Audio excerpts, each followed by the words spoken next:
Life can just be so busy sometimes. We got 10 hours left in the World Championship qualifiers, and we got 5 more duels to actually finish off these challenges and get these gems.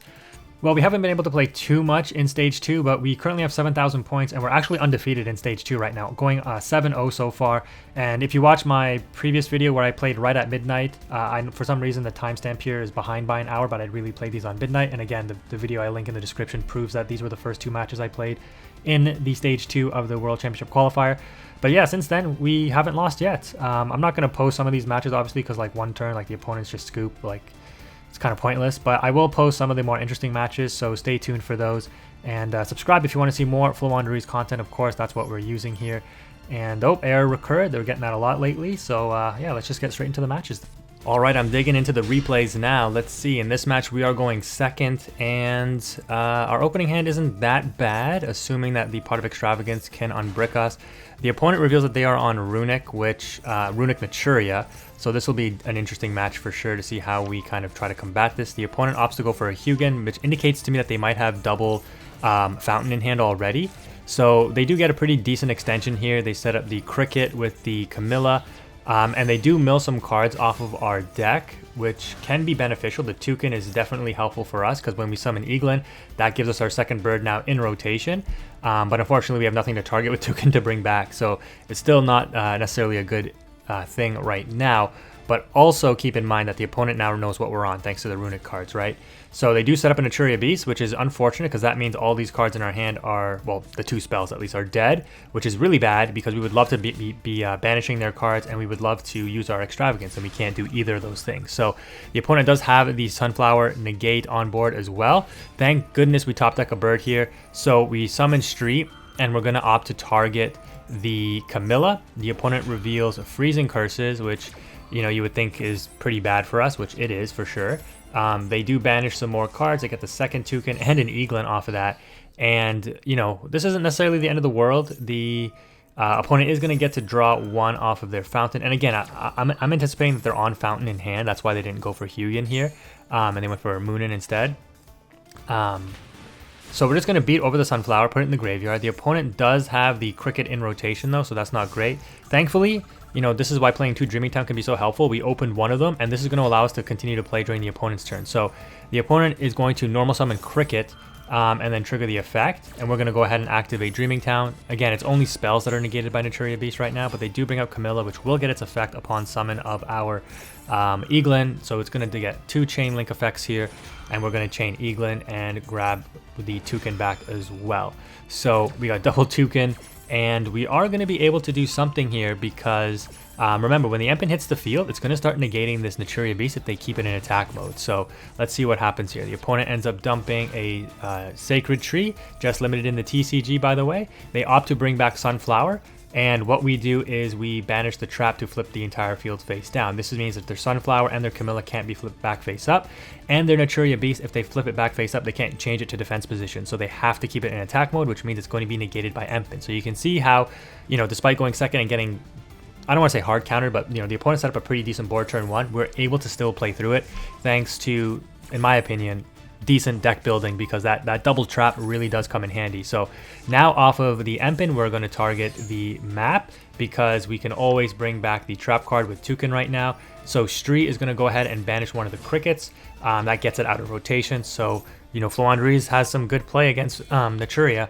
The Runick cards do hurt us, but it's not the end of the world. The opponent reveals that they are on Nibiru, which is crazy, so thankfully we did grab the Apex here, and the Apex is going to save our field because we have to do it, otherwise we lose our Apex. So regardless, the opponent has Naturia Blessing. They're going to bring back the Camilla now, and then activate the Allure, which isn't great for us to lose a Pot of Duality, but that's fine. We're going to draw Robina, so, you know, our draws have just been absolutely stacked, and you can see here now I can activate my spells knowing that the Naturia Beast is negated here, as well as the Camilla and the Moon in here. So we're going to then go ahead and banish the final power spell that we need in rotation in the Unexplored Winds. We're activating Defissure now too. That means all of their cards are going to be banished in terms of monsters, and that really shuts down the Naturia engine. So the opponent kind of sees the writing on the wall, and they end up scooping, and that's how we fought our way back in Naturia Runick.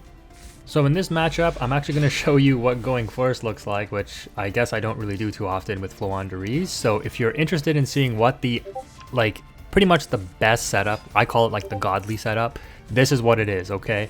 Normal summon Robina, and you're going to not get negated, thankfully.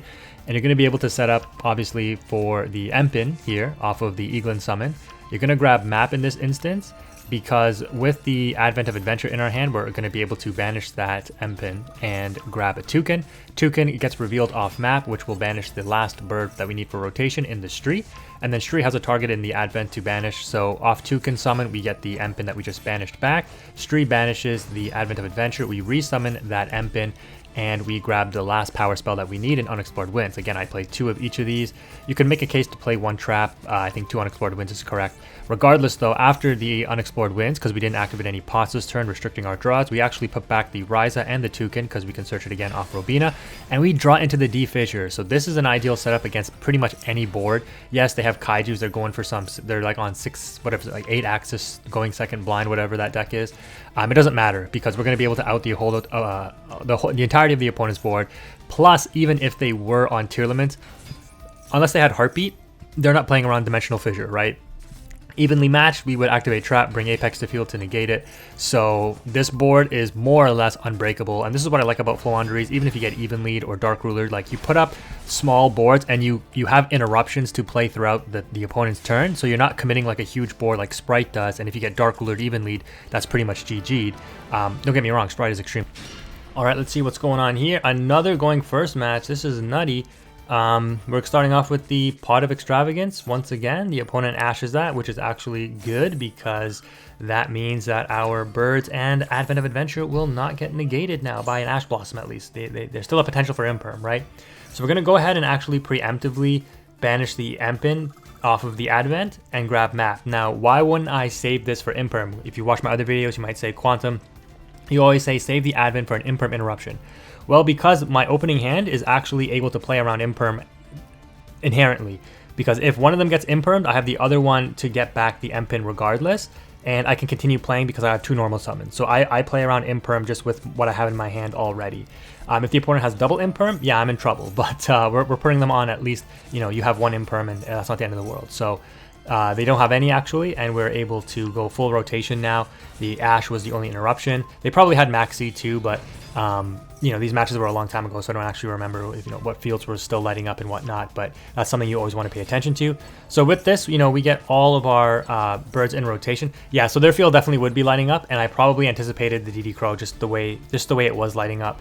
And this is why I summoned this way, because I still retain my normal summon for turn, as you can see here, which means I can normal summon the Toucan and still get back the Empin. So me targeting the Advent with Stree doesn't, like, it'll stop this summon, but if I would have just not summoned off of this Empin and tried to normal summon like Stree, banish, Toucan, ban, recur back, Empin, I would have been stopped. So that's why I continued summoning in this instance off of the Empin, because if my Stree gets stopped here by the DD Crow, it doesn't matter because I'm going to stop summoning anyway, so I can normal summon Toucan for turn and grab back the Empin anyways, right? So I actually end up baiting out the DD Crow interruption there that fizzles my Stree. Hopefully that makes sense and you understand what I'm saying there. But yeah, we got the opponent to kind of waste 2 interruptions and we're still able to set up full combo, no problem. The only downside is, you know, we didn't maybe draw into like a D Fissure, but if the opponent's on Ash, you would normally not put them on tier limits. They're on Sword Soul, it looks like. So they go Vishuda into the Monk, and I think here, yeah, we're going to prevent them from using the Vishuda effect. Go straight up into the Advent of Adventure. Oh, geez, not Advent of Adventure. Dreaming Town, in order to bring 2 birds to field, grab the Ryza, which is going to spin back all of the opponent's cards here, and then if they attempt to normal summon for turn, we've got the other 2 birds in rotation and another Ryza stack incoming. So we return the Monk and the Vishuda. The opponent kind of realizes that's a GG, because with the Empins too, you know, the synchro summons have to come in defense. There's not much you can really do. They just end up scooping there. So again, going first with Floowandereeze, man, it's so strong if you don't brick, like, it's crazy.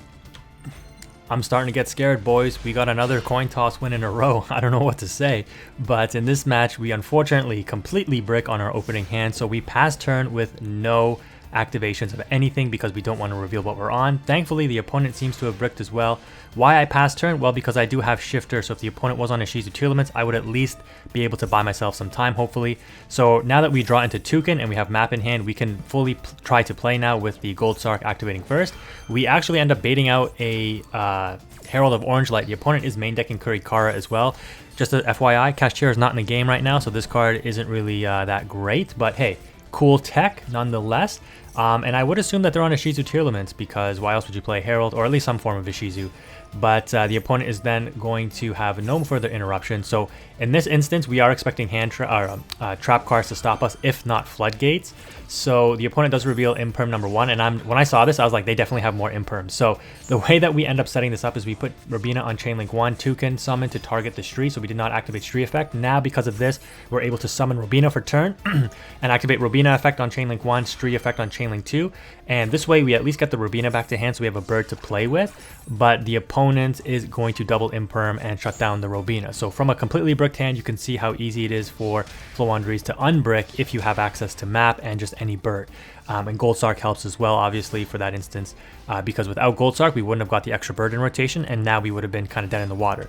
So I have play still, because on normal summon of the Keldo, and if you didn't know this is why I'm posting this match, the map says you just have to summon a FLOOWANDEREEZE card, so we just straight up summoned Empin, which tributes off the 2 birds on board.